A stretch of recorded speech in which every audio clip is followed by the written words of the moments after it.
Ok? Vamos lá então. Você que trouxe a palavra de Deus, abra lá em 1 Crônicas, capítulo 28, versículo 20. Crônicas fica depois de Reis. Então está lá. 1 e 2 Samuel, 1 e 2 Reis e depois vem Crônicas. Aí é primeiro livro de Crônicas. Capítulo de número 28. E o versículo de número 20. Glória a Deus. Aleluia, Senhor. Louvado seja o nome do Senhor Jesus. Glória a Deus. Se alguém ainda não pegou o material do projeto de vida e quiser pegar comigo no final, é só me procurar. Ok? Posso ler já? Olha só o que diz a Bíblia. Disse Davi a Salomão, seu filho: sê forte e corajoso e faze a obra. Não temas, nem te desanimes, porque o Senhor Deus, meu Deus, há de ser contigo. Não te deixará, nem te desamparará, até que acabes todas as obras para o serviço da casa do Senhor. Amém? Muito bem. Como o início do versículo diz, quem disse estas palavras para Salomão foi o seu pai, Davi. Amém? Então essas palavras são palavras de Davi. Davi, irmão, só para a gente recordar um pouquinho. Aliás, hoje eu vou ser muito rápido na minha palavra, tá? Não vou me estender muito na nossa ministração de hoje. Só para a gente relembrar um pouquinho, Davi, ele era um homem, que a Bíblia diz que ele era um homem segundo o coração de Deus. Ele era também conhecido como um homem muito temente a Deus. Um homem que agradava a Deus. A Bíblia diz que Deus, ele se agradou muito do coração de Davi. E por causa disso, Deus deu muitas vitórias para Davi. Deus mudou a história dele. Deus transformou. Deus fez algo praticamente inacreditável aos olhos humanos. Porque Israel tinha um rei. Esse rei se chamava Saul. E automaticamente o costume dos povos daquela região era que o reinado, a monarquia, era algo de transferência familiar. Então a possibilidade era que o filho de Saul, Jonathan, fosse o seu sucessor. Mas Deus, ele faz algo diferente, ele quebra um padrão. E ele vai lá na casa de Jessé e pega o 8º filho de Jessé, aquele que estava lá no campo pastoreando ovelhas, não tinha porte de guerreiro, porque era muito comum também naqueles povos, na hora de escolher o rei, mesmo que fosse uma sucessão familiar, a pessoa tinha que ter porte de guerreiro, de soldado, tinha que ter porte, posição de general de combate. Davi não tinha nada disso, ele era um dos filhos de Jessé que não havia sido escolhido para o alistamento do exército do rei de Israel.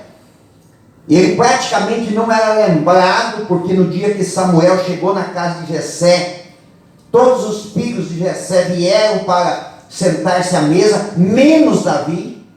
E Deus revela a Samuel e diz assim: não, tem mais um filho dele que está no campo, pastoreando ovelhas. E Samuel pergunta para Jessé: acabaram os teus filhos? Ele diz: não, tem mais um, mas é o menor, o mais novo, está lá no campo, apacentando, não tem porte de soldado. E Samuel diz: não, traz ele aqui. E quando ele chega diante de Samuel, Deus fala no coração de Samuel e diz assim: é esse que você vai ungir para ser rei sobre Israel. Porque Deus conhecia o coração desse menino. Até então ele era um menino. Deus conhecia o seu coração, conhecia a sua intenção. A partir daí a Bíblia diz que o Espírito de Deus, a partir dessa unção, a partir dessa separação, a partir desse chamado na vida de Davi, depois que Samuel derramou azeite sobre a sua cabeça, o Espírito de Deus toma a vida de Davi e começa a usá-lo de uma forma poderosa. A sua atitude mais conhecida e que mais lhe marcou foi a vitória com a batalha contra o gigante Golias. Quando Davi matou o gigante Golias. Isso fez dele automaticamente um general de combate. A partir daquele dia, ele começou a comandar algumas tropas de Israel em alguns confrontos e alguns combates. E ele se tornou um guerreiro, mas olha, um camarada de muita vitória na batalha. Muito respeitado. Muito respeitado. Davi teve muitas vitórias na sua vida. Quando chegou o momento dele assumir o reinado de Israel, Deus o colocou como rei de Israel, ele se assentou no trono de Israel e governou o reino de Israel de uma forma assim inacreditável. Era uma época de muitas batalhas, muitas lutas, de muitas guerras, e Davi foi muito vitorioso. Ele venceu muitas batalhas, ele venceu, ele conquistou, ele enfrentou vários confrontos e saiu deles como vitorioso. Agora veja bem, Davi, quando Deus o chamou, ele tinha um grande sonho no coração. O sonho de construir o templo de Israel. Foi algo que Deus colocou no coração dele, e ele alimentou aquele desejo no coração, porque assim, irmãos, Davi ele amava muito as coisas relacionadas com a obra de Deus. Tudo que dizia respeito à obra de Deus, Davi ele amava. Ele se doava, ele se entregava, ele batalhava, ele lutava, ele se esforçava para fazer o melhor para a obra de Deus. Teve um dia que a Arca da Aliança foi recuperada e ela estava sendo trazida para Jerusalém. E o povo ia na frente cantando, dançando, glorificando a Deus. E a Bíblia diz que Davi, ele rolava no chão, ele dançava e ele rolava no chão, adorando a Deus. Ele adorava a Deus com muita intensidade, porque ele amava demais fazer a obra de Deus. A maior parte dos salmos que estão na Bíblia são de autorias de Davi, porque ele era um poeta. Davi ele era poeta, ele era músico, ele tocava harpa, e ele era poeta, ele escrevia. Salmos é poesia. É claro que a poesia deles é um pouco diferente da poesia que nós conhecemos hoje, aqui na nossa cultura. Mas os salmos, todos eles são poesias, são cânticos. E Davi amava tanto. Se você estudar o livro de Salmo, você vai ver como Davi ele se expressava com relação a Deus e com relação à obra de Deus. Então ele amava demais, ele tinha um desejo muito grande de fazer muito mais pela obra de Deus. Quando Davi ia para uma batalha, ele não estava apenas defendendo um reino, ele defendia o nome do Senhor. A própria luta que ele travou com Golias, ele diz assim: você vem contra mim com espada, escudo e lança, mas eu vou contra você em nome do Senhor dos Exércitos. O dia que Davi viu Golias desafiando o povo de Israel, ele diz assim: você está desafiando o exército do Deus vivo. Então ele lutou com Golias porque ele amava a obra de Deus, ele queria defender a obra de Deus. Quer dizer, Davi ele se empenhava em proteger a obra. Tudo aquilo que representava a obra de Deus, Davi tinha desejo de defender. Por isso que ele agradava muito o coração de Deus, irmãos. Por isso que Deus se agradava muito de Davi. Só que veja bem, Davi tinha esse sonho de construir o templo, mas ele não pôde construir o templo. Deus não permitiu que ele construísse o templo. Por causa de 2 episódios na vida de Davi, ele não pôde construir o templo. O primeiro é que Davi, depois que ele venceu Golias, ele se tornou um camarada de renome no meio do povo de Israel, muito respeitado. E todas as batalhas que Davi travava, ele sempre tinha êxito, porque ele se tornou um guerreiro muito audacioso, muito destemido, muito estratégico. Ele era um camarada muito estratégico na batalha. Ele se especializou em batalha. Ele era um grande guerreiro. Um grande guerreiro. E como era um tempo de muitas batalhas, em que os povos guerreavam, havia muitos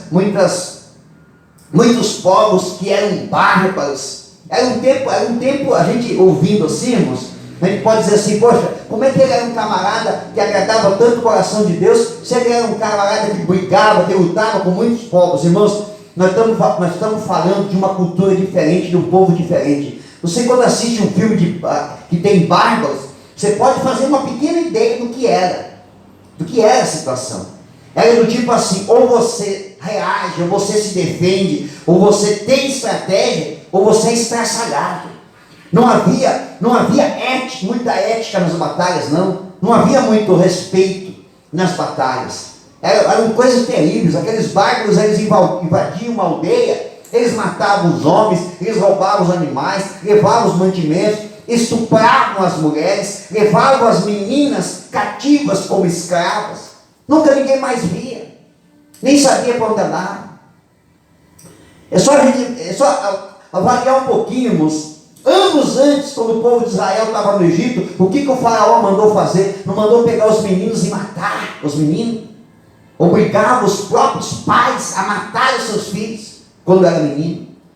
Então nós estamos falando de um povo bárbaro. Então Davi, ele se sobressaiu diante disso. Então por causa disso, as suas mãos, elas tinham muito sangue. Esse foi um dos motivos que Deus não permitiu ele construir o templo.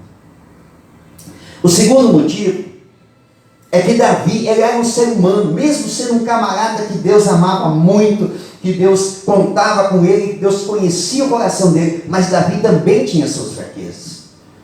E a Bíblia diz que um dia, exatamente num dia, numa época, que era a época de sair para a batalha, Davi estava lá no palácio, estava lá no terraço do palácio, quer dizer, estava ocioso, de tarde, irmãos, de tarde. A Bíblia diz que ele estava no seu leito, e saiu do leito e foi para a sacada do seu quarto. Quer dizer, um dia de tarde, que era um dia de batalha, o seu povo estava na batalha, mas ele estava em casa dormindo. Aí a gente já começa a mostrar que era um período que Davi espiritualmente talvez estivesse um pouquinho afetado. E ele sai, quando ele sai do terraço, lá do terraço, da sacada do seu quarto, ele olhou ao longe e ele viu uma mulher se banhando. E ele desejou aquela mulher. Mandou perguntar quem era, e disseram que era a mulher de Urias, um soldado do seu exército, que aliás estava no campo de batalha. E Davi, como desejou aquela mulher, aquilo ali acabou passando como não sendo algo significativo. Ela é casada, o marido dela está lá na batalha, mas eu sou o rei de Israel, eu quero essa mulher. Mandou trazer Betseba. E Betseba consentiu com isso. E Davi, ele comete o primeiro pecado. Ele adultera com Betseba. Betseba vai para casa, um tempo depois ela manda um recado para o rei e diz assim: estou grávida. O rei pensa e diz assim: meu Deus do céu, e agora o que vai acontecer? Vai ser uma vergonha para o meu reinado. Ele manda buscar Urias lá no campo de batalha.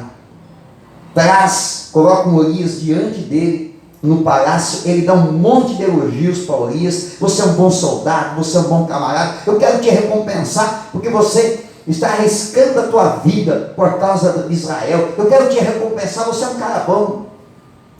Coloca uma mesa, um banquete, bastante vinho, bebida, faz com que Urias beba bastante, e diz assim: essa noite eu quero que você vá dormir lá na tua casa com a tua esposa.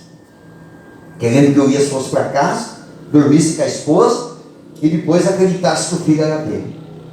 Urias sai do palácio e diz assim: como é que eu vou dormir na minha casa, nos lençóis da minha esposa, sabendo que os meus irmãos estão dormindo no relento e arriscando a vida na batalha? Não, eu não vou. Dormiu na escada do palácio. Ao amanhecer, comunicaram Davi, disseram: Urias não foi para casa, dormiu ali.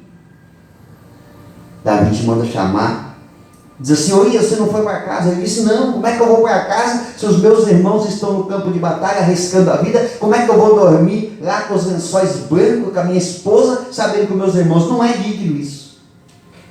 Eu acredito que naquele momento algo tocou no coração de Davi e disse assim: mas você está fazendo isso. Davi então diz assim para Urias: então você volta para o campo de batalha.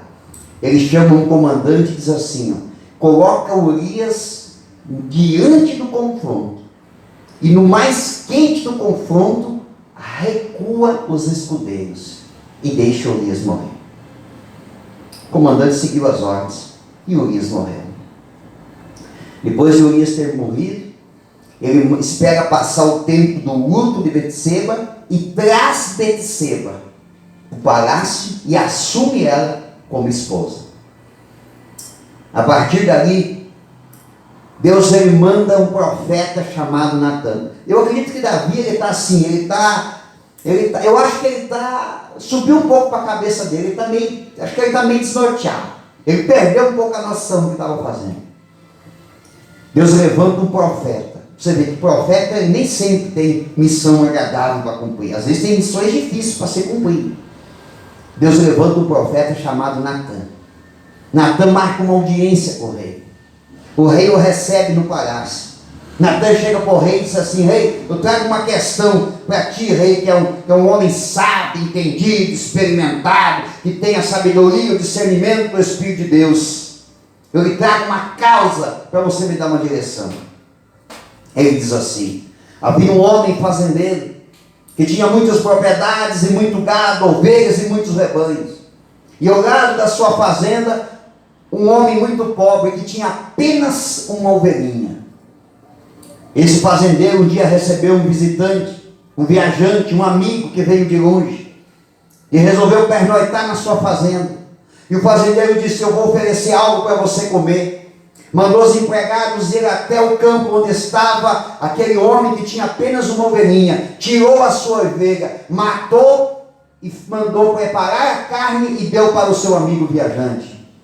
Natã, contando a história, disse assim: e aí, meu rei, o que tu tens para dizer? O que devemos fazer com um cara desse? Davi ficou indignado, saltou do seu trono e disse assim: ele é digno de morte, porque ele tinha tudo e foi pegar a ovelhinha daquele que não tinha nada. Ele é digno de morte. Me diz quem é que eu vou mandar matar. Natã olhou para Davi e disse: é você. Davi saltou para trás, caiu sentado no trono. Como assim sou eu? Natã disse para ele assim: Deus te deu todas as possibilidades. Você poderia escolher qualquer donzela do teu reino, mas você escolheu a única ovelhinha que Urias tinha. A palavra de Natã falou e foi embora. A palavra de Natã foi tão dura no coração de Davi, que Davi ficou arrasado. Dias depois, Betseba dá à luz. O menino nasce antes do tempo. E Davi começa a jejuar pela criança. Mas a criança não resiste e a criança morre. Depois que Davi termina o jejum, ele pega, se alegra, come, bebe, e ele escreve o Salmo 51, aonde ele se arrepende e pede perdão para Deus. Pode, se tiver tempo em casa, leia o Salmo 51. É o salmo de arrependimento de Davi. Ele foi tão sincero, tão sincero. Por quê, irmãos? Porque ele era um homem, ele enfraqueceu, ele pecou, mas ele se arrependeu. Ele se arrependeu. Qualquer um de nós pode em algum momento cometer um delito grave. Pode sim. Mas se nós nos arrependemos, Deus nos perdoa. Só que agora, a mão esquerda de Davi já estava suja de sangue por causa da batalha. Agora a mão direita de Davi está suja de sangue, o sangue de Urias. Agora o que Deus faz?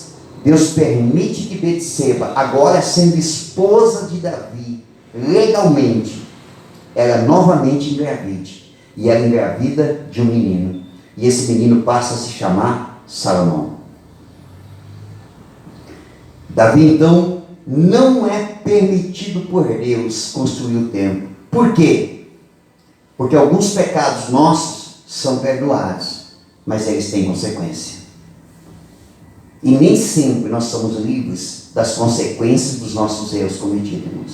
Deus perdoa. Você se arrependeu, você pediu perdão, Deus te perdoa. Porque Deus, Ele nos ama, irmãos. Ele quer o nosso melhor.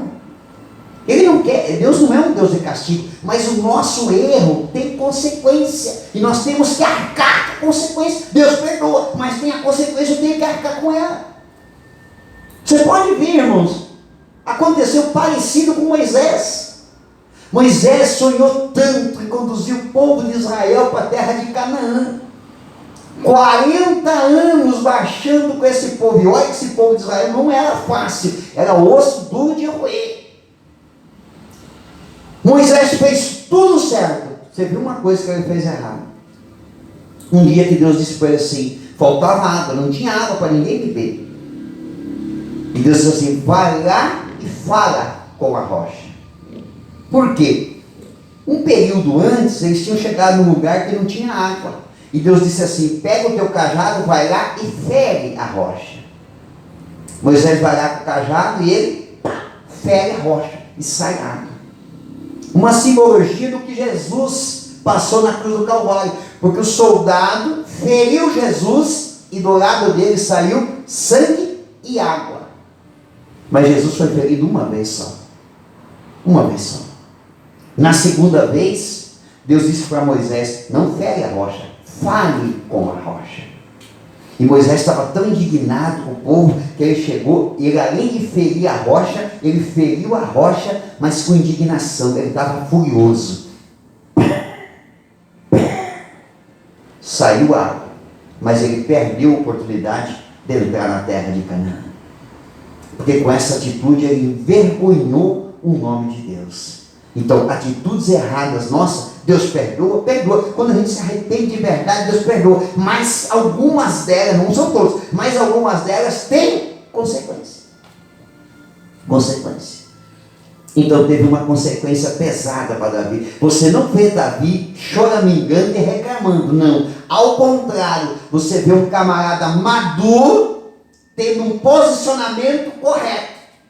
Por quê? Está aqui no versículo que eu li, que eu vou ler de novo para você recordar.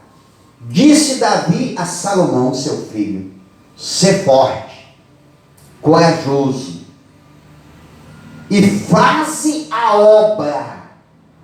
Não temas, nem te desanimes, porque o Senhor Deus, o meu Deus, há de ser contigo. Não te deixará, nem te desamparará, até que acabes todas as obras para o serviço da casa do Senhor. Davi sabia que se tinha um conselho bom para dar para o seu filho, era o conselho dele se dedicar na casa do Senhor e fazer a obra a qual Deus havia confiado nas suas mãos para que se fosse feita.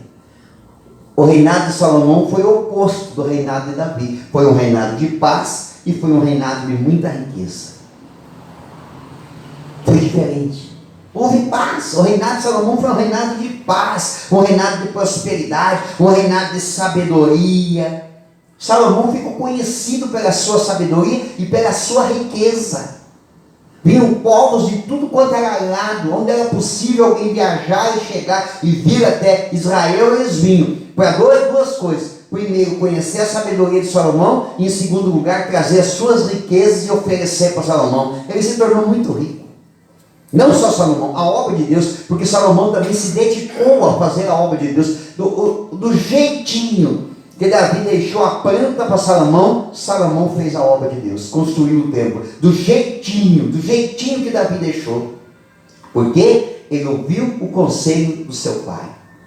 Eu encerro aqui nesta noite, deixando a seguinte mensagem no teu coração: aquilo que está na tua mão para fazer relacionado com a obra de Deus, faça com excelência, dê o teu melhor, se dedique, se aplique, melhore cada vez mais, invista cada vez mais. Pode ser uma coisa simples, irmão, pode ser uma coisa simples, pode ser o quebra-gelo na célula. Tem gente que às vezes fica desejando, querendo uma posição melhor dentro da igreja. Você quer chegar numa posição melhor? Eu tenho uma mensagem, um dia se tiver oportunidade, eu quero ministrar aqui na igreja, que ela tem como título: da porta ao púlpito. Você quer que Deus confie coisas boas na tua mão? Pegue o pequeno e o simples que Deus confiou para você e faça, mas faça com muita excelência, com muita qualidade, com muita dedicação. Se você der o teu melhor, não dê o teu melhor esperando que alguém veja. É até melhor que você dê o teu melhor e ninguém veja, que apenas Deus veja você dando o teu melhor. Mas se você der o teu melhor, não precisa você se sobrecarregar de atividades na igreja. Faça, nem que seja uma coisa só, mas faça. Se for confiado algo na tua mão, não desista daquilo jamais. Faça, vá em frente, faça, cumpra. Mas faça com o teu melhor. Ninguém viu, ninguém elogiou, você não recebeu nenhuma promoção, ninguém te destacou, não interessa, faça o teu melhor. Tudo que você aplicar na obra de Deus, tudo que você aplicar na obra de Deus, Deus vai te recompensar. 1 Coríntios capítulo 15, versículo 58. O teu trabalho na obra do Senhor não é em vão. Deus vai te recompensar. Deus vai te recompensar. Fique firme. Pode ser uma coisa pequena. Não desista. Não jogue fora. Não abandone. Não entregue. Não diga assim, eu vou dar um tempo. Não, faça. Pode ser o quebra-gelo da célula. Você de repente só é do núcleo da célula. Faça com amor, com excelência, com qualidade, com dedicação. Estava falando, acho que comentei um pouco ontem à noite, foi a mesma mensagem. Se alguns irmãos se dedicassem na obra de Deus, da forma como eles se dedicam no trabalho, ou no esporte, ou em outras coisas seculares, como eles se dedicam, se eles se dedicassem, a vida deles era transformada. Era transformada. O problema é que às vezes não há uma dedicação igual à dedicação que as pessoas têm com as coisas do mundo, não é a mesma dedicação no reino de Deus. Aprenda essa lição, ouvindo essa mensagem nessa noite, meu irmão, e se dedique na obra de Deus. Dê o seu melhor. Eu passei hoje aqui na frente da tenda e eu vi uma coisa, e me chamou a atenção. Eu passei aqui na frente da igreja, era 7 horas da noite, e eu vi que a tenda já estava aberta. Eu olhei e pensei comigo, é assim que se faz. É assim que se faz, com dedicação, com amor, com empenho. Por que será que alguns irmãos gostam tanto de vir tão cedo para a igreja, né? Por que será? Por que tem alguns irmãos, será, que gostam tanto de vir na igreja? Tem que segurar eles, se deixar eles virem. Por que será? Por que será? Deve ter alguma coisa diferente na vida deles, né? Deve ter alguma coisa diferente na vida deles. Deve ter. Talvez ninguém nem perceba isso, né? Eu percebo agora, eu percebo mais ainda, né? Porque, como agora botamos o sistema de alarme, eu sou avisado. Cada vez que desligar o alarme aqui, eu sou avisado. Então eu percebo. Mas de repente, por um bom tempo, talvez nem percebesse. Mas tem alguém que percebe. Tudo que você faz. Você não faz no anonimato, não, irmã. Você não faz. Você faz no anonimato humano. Mas não aos olhos de Deus. Não passa desapercebido. Não passa, nem uma virgulazinha do que você está fazendo pelo reino de Deus. Não passa desapercebido. Não passa. E Deus, ninguém supera Deus em recompensa. Ninguém supera Deus em recompensa. Deus ama recompensar aqueles que fazem a obra de Deus com excelência. Era isso que Deus estava dizendo para Salomão. Estava dizendo, meu filho, aplique teu coração à obra de Deus, à casa do Senhor, porque daí Deus vai te recompensar. E eu acho que Salomão aprendeu a lição. Porque quando ele estava prestes a assumir o reinado de Israel, a Bíblia diz que ele fez um sacrifício de 1000 bois e 1000 ovelhas. Ele sacrificou para Deus. Numa demonstração que realmente ele estava muito interessado. E historiadores dizem que Salomão ele não poupou riqueza na hora de construir o templo. Haviam peças que eram de ouro maciço que foram construídas por Salomão. Porque ele não poupou na hora de fazer a casa de Deus, de investir no reino de Deus. Por quê? Porque eu acredito que ele havia ouvido o conselho do seu pai. Ouça o meu conselho nesta noite e se dedique o máximo que você puder na obra de Deus. Amém? Vamos orar em nome de Jesus. Meia hora de oração, assim que terminar o horário, eu chamo os irmãos para nós encerrarmos nosso culto. Que Deus abençoe a todos em nome de Jesus.